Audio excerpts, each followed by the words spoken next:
acompanharam e ainda acompanham. Pode ser que elas ainda venham para cá, né? Vejo movimentação. Queridos, há algum tempo, mais ou menos um mês, eu falei aqui sobre as evidências de que estamos em Cristo. E eu preguei a metade da mensagem, e eu quero que você abra lá, você vai relembrar, 2 Coríntios, capítulo 13, versículo 5. Ele diz: examinem-se para ver se realmente estão na fé. Provem a si mesmo, ou não reconhecem que Jesus Cristo está em vocês, a não ser que já tenham sido reprovados. O contexto, querido, é de pessoas provocando Paulo, e essa ele já tinha ido umas 2 vezes, agora ele está indo para tratar com a igreja de Corinto. Não veja esta mensagem no contexto dia do pastor. Isso é um detalhe, né? Mas o coração de Paulo como um pastor que quer ver as ovelhas de Cristo avançarem numa relação real, que não haja dúvida. Eu pus na introdução naquela noite, dizendo: vivemos em um tempo onde muitos frequentam a igreja, mas poucos se examinam. Hoje somos convidados ao autoexame. Vocês lembram daquilo que eu estava falando naquela noite? Então vamos, Paulo não está falando com incrédulos, ele fala com gente dentro do ambiente igreja, ele fala conosco. Falei do contexto, não vou mencionar, porque essa mensagem eu preguei 50% dela. O perigo não está longe da igreja, está perto de tudo, mas longe de Cristo. 2 Coríntios, capítulo 13, não confunda com 1 Coríntios. E naquela noite nós falamos sobre o chamado ao autoexame.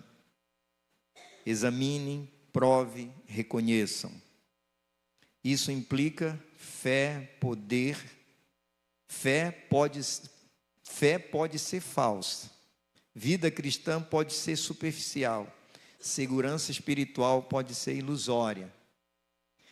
1 Coríntios 11, 28 diz: examine-se, pois, a pessoa a si mesmo. Isso é uma recapitulação. No segundo ponto, naquela noite, nós falamos o que significa estar na fé. Uma coisa é certa, não é. Uma coisa é certa, aquilo que não é tradição religiosa, emoção espiritual, conhecimento bíblico. Às vezes pode parecer um texto desse que a intenção pastoral é ferir, não é. O coração pastoral não pensa em ferir, às vezes pensa em se ferir para que a ovelha possa viver. Cristo habitando no interior, nosso interior. Em Gálatas 2, 20, lembro, uma só mensagem vou tirar hoje. Isso aqui é recapitulação. Logo, já não sou eu quem vive, mas Cristo vive em mim. Isso é muito importante, né, Laís? Quando a gente descobre que a vida não tem mais sentido andar o inverso da direção que Cristo está seguindo. Isso é muito gostoso, querido. Isso é convicção de que nós fomos conquistados por Cristo, que nós tivemos um encontro com Ele. E falar desse tema, voltar a esse tema, ele é importante, porque, querido, nós estamos lidando com uma coisa muito importante. Com toda a nossa estrutura,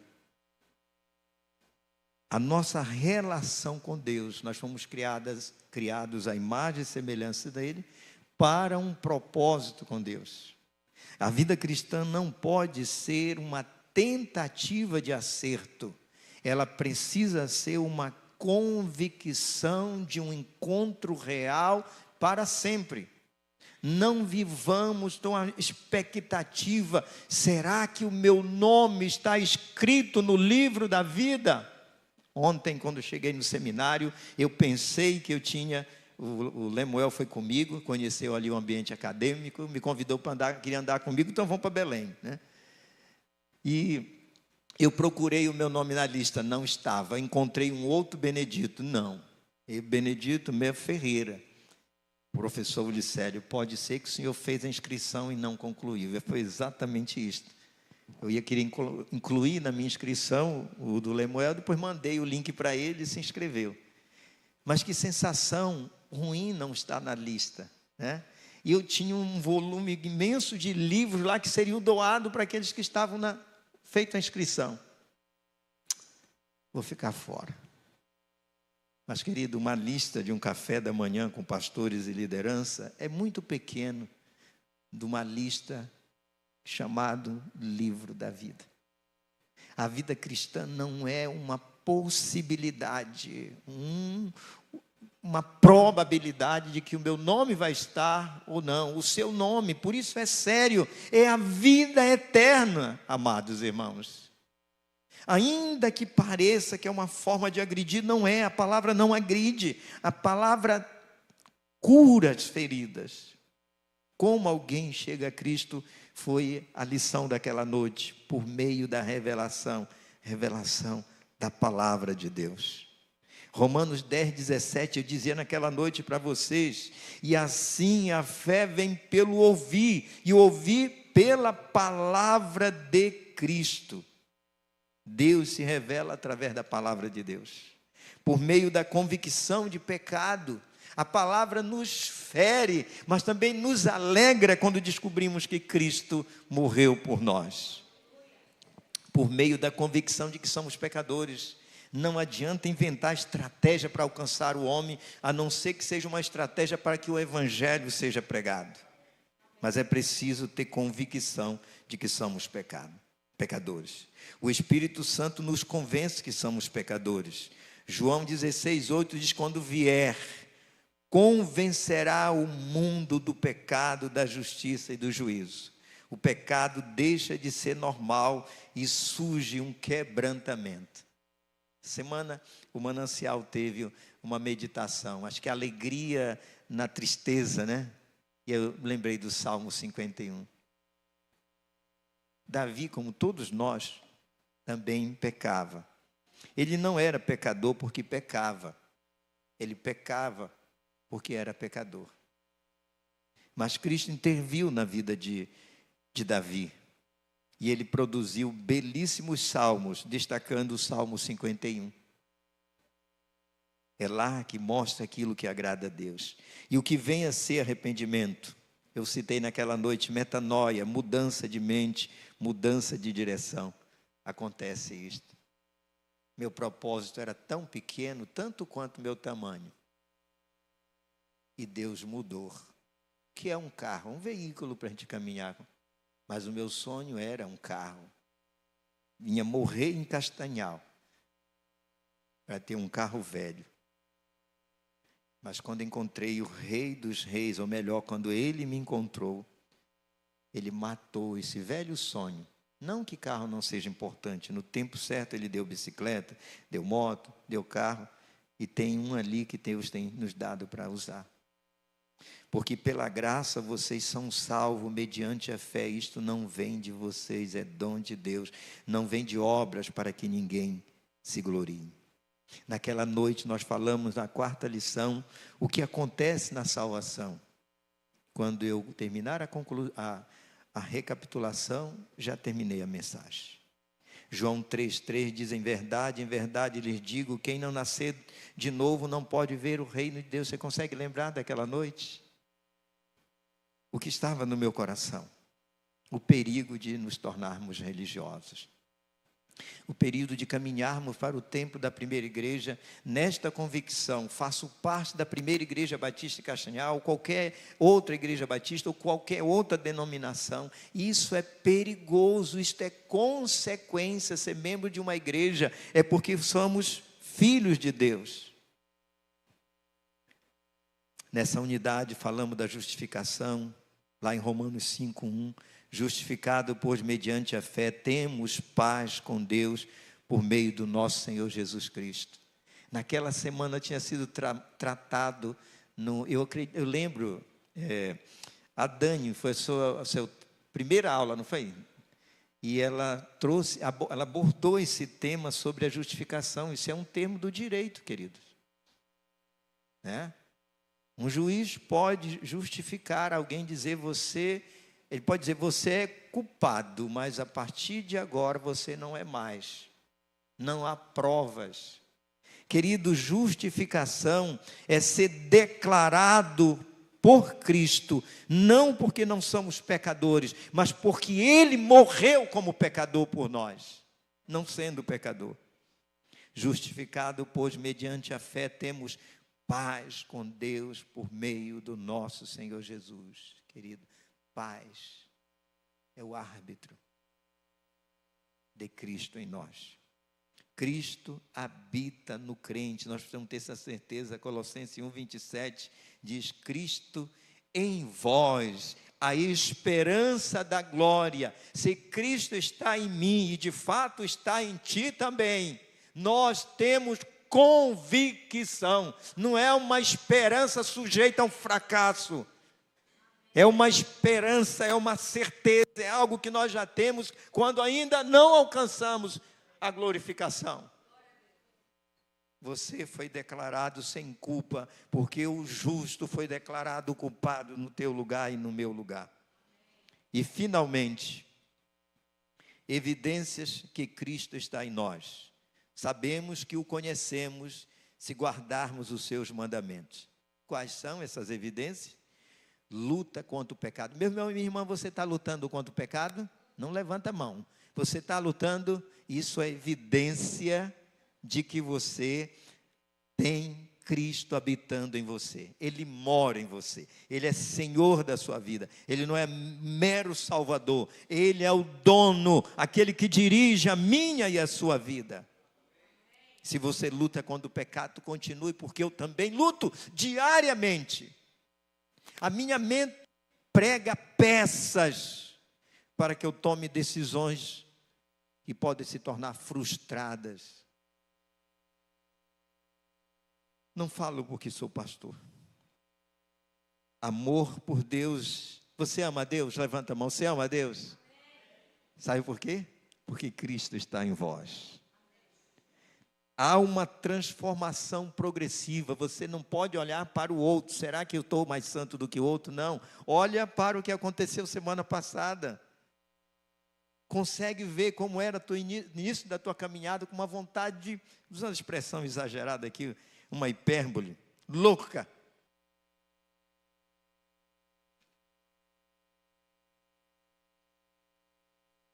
De voltar ao mundo pela tentação.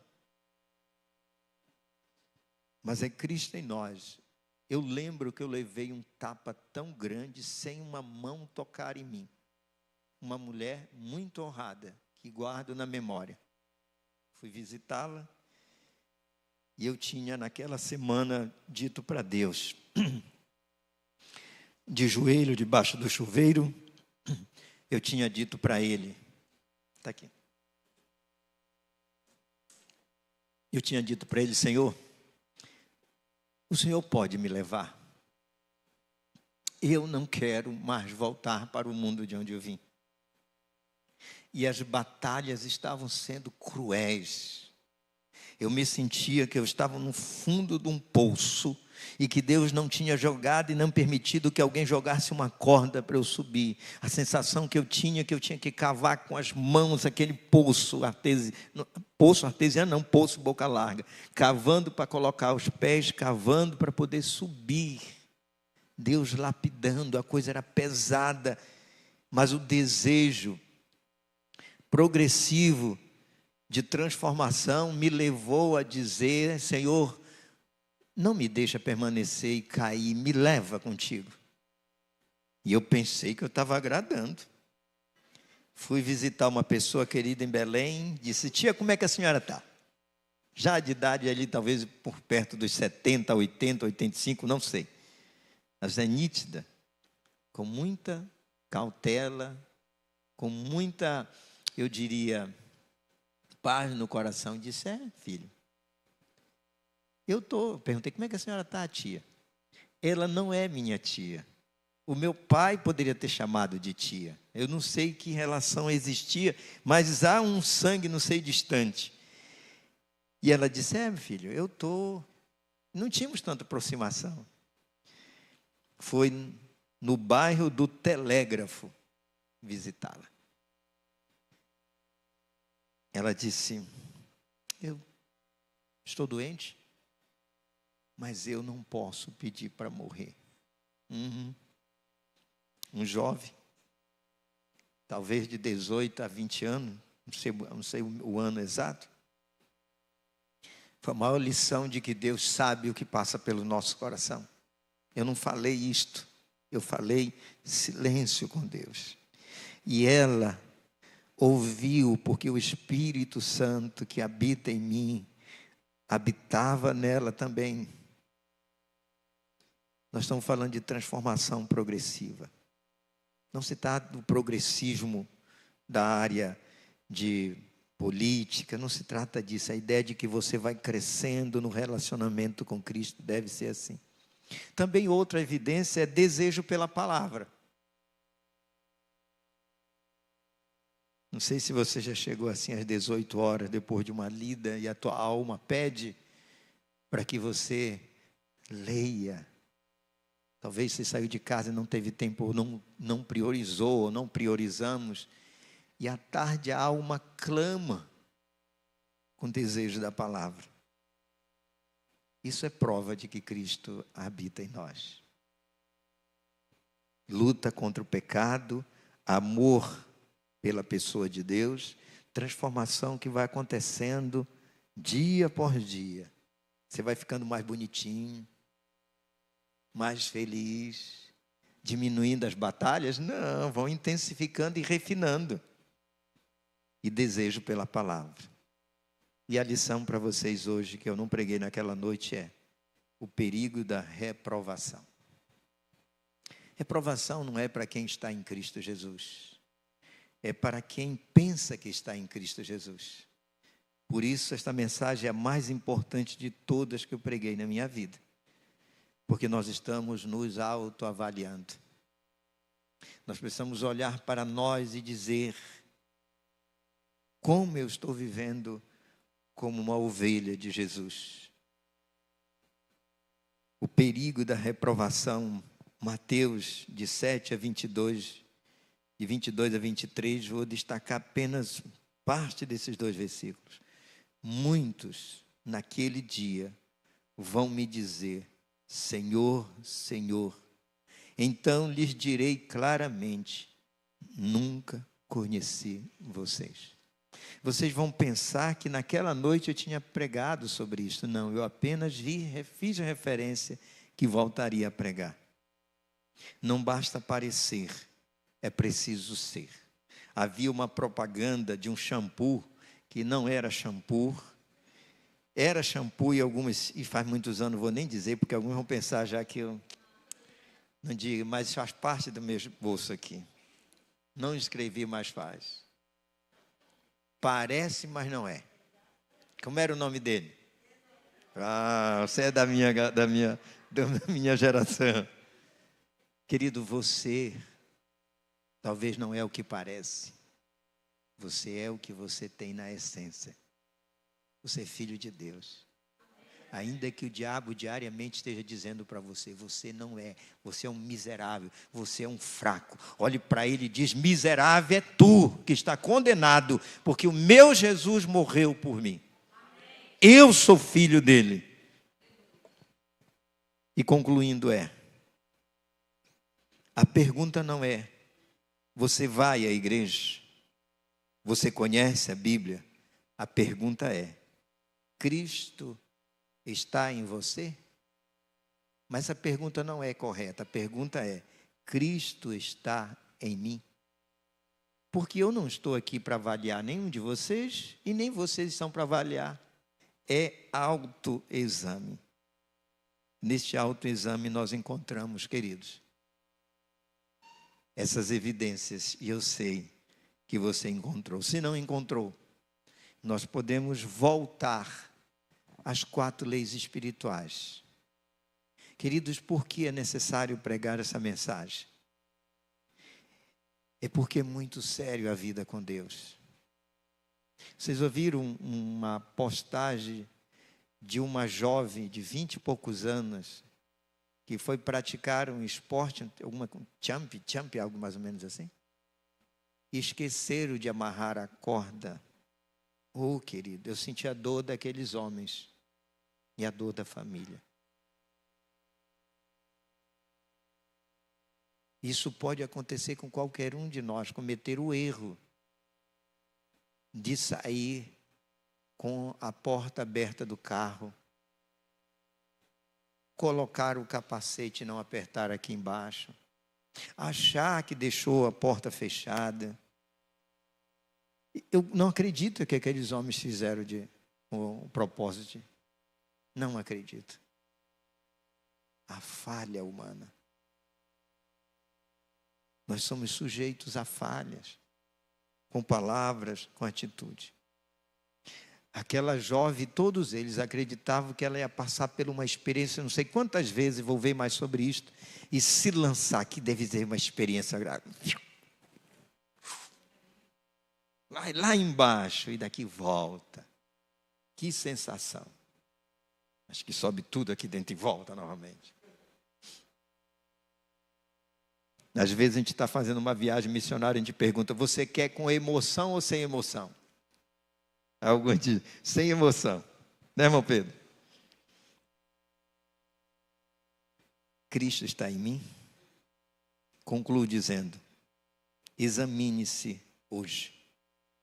Arrependa-se sinceramente. Creia em Cristo verdadeiramente. É necessário esta mensagem, ela não foi planejada para o dia do pastor. Essa mensagem foi sufocada pelo mês da família. Já ia se tornar sufocada porque hoje começa a campanha de missões estaduais. Mas precisei voltar.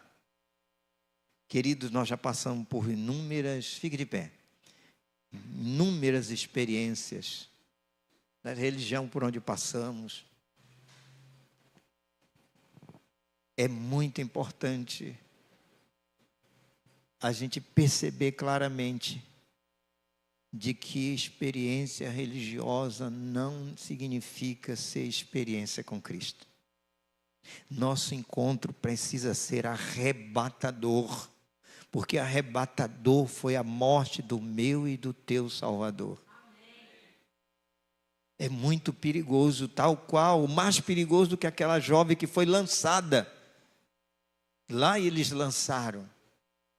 O perigo é que nós nos lancemos sem esta convicção. Baixa a tua cabeça e deixa o teu coração hidratado e pensa nessas palavras finais. Deus me ama e tem um propósito maravilhoso na minha vida. O pecado me separou de Deus, mas Cristo Jesus se entregou por mim. E eu, agora, experimento a alegria de ter o teu Espírito na minha vida. A alegria de saber que o meu nome está escrito no livro da vida. Se assim não for, Senhor, me conduz para voltar tudo de novo e reaprender os primeiros passos, os fundamentos da fé. Nós te louvamos, ó Deus, porque Tu és o verdadeiro pastor, o supremo pastor. Nós somos Tuas ovelhas que precisamos diariamente da Tua direção, da Tua disciplina, do Teu cuidado. Quantas vezes, Senhor, a semelhança do animal, ovelha, precisamos que a perna ou a patinha seja quebrada e untada com o óleo. Mas em meio a essa dor da nossa disciplina, ao afago de ser levado no colo pelo pastor, o pastor das nossas almas, o supremo pastor.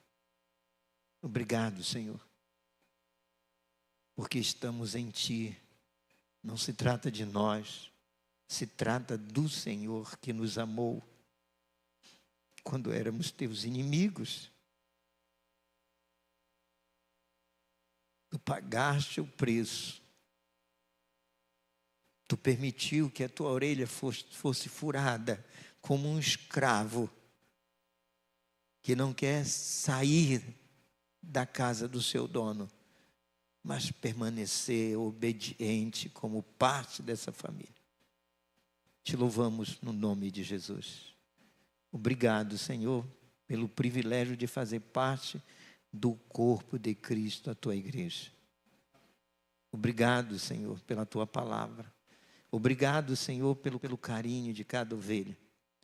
E reconhecer que somos homens limitados, frágeis, sujeitos ao erro,